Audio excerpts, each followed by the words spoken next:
এখানে জ্বালানি সংকট নিয়ে যেটা বলা হয়েছে, পত্রিকার নোটিশ পড়তে পারবেন না, আপনি মূল প্রশ্নটা করে ফেলেন।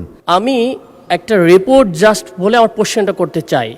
আজকে আমার দেশে একটা রিপোর্ট হয়েছে, বিপিসি এবং কাস্টমের তথ্য অনুযায়ী ব্যাপক ফারাক জ্বালানি। মাননীয় সদস্য, সম্পূরক প্রশ্ন মূল প্রশ্নের সাথে জি জ্বালানি সংকট সম্পর্কিত হতে হবে। জি জ্বালানি সংকট নিয়ে বলতেছি।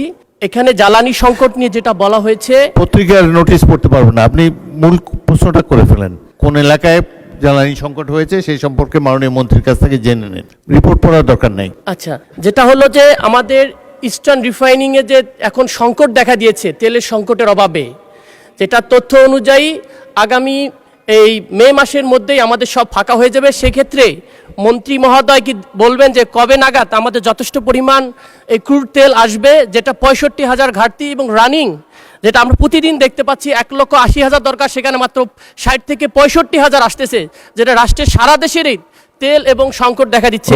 এক্ষেত্রে উনি কিভাবে অ্যাড্রেস করবেন এবং ওনার তথ্যটার সাথে বর্তমান রিপোর্টের কোনো মিল নাই এবং ইন্ডিপেন্ডেন্ট রিপোর্ট অনুযায়ী বাংলাদেশ সবার আগে তেল সংকটের দেশ হিসাবে পড়ব, সেই জিনিসটা উনি কিভাবে অ্যাড্রেস করবেন? মাননীয় মন্ত্রী। মাননীয় স্পিকার, ছিলাম বিদ্যুতে, এলাম তেলে। মাননীয় স্পিকার, আপনার আমাদের দেশে পত্রিকায় আপনি যদি মনে করেন এটি সম্পূরক প্রশ্ন নয়, আপনি উত্তর নাও দিতে পারেন। আমি সম্পূরক প্রশ্ন না, তারপর উত্তর দেবই। উনি ইয়াং ম্যান, আমি আশা করি উত্তরটা দেওয়া হচ্ছে, সেই জন্য আমি উত্তর দিচ্ছি। আমাদের রিফাইনারিতে তেল আছে এবং আমরা তেল ক্রুড কিনেছি, ক্রুড আসছে। ওনাকে মনে রাখতে হবে পৃথিবীতে একটা সমস্যা সৃষ্টি হয়েছে ইরান যুদ্ধকে কেন্দ্র করে।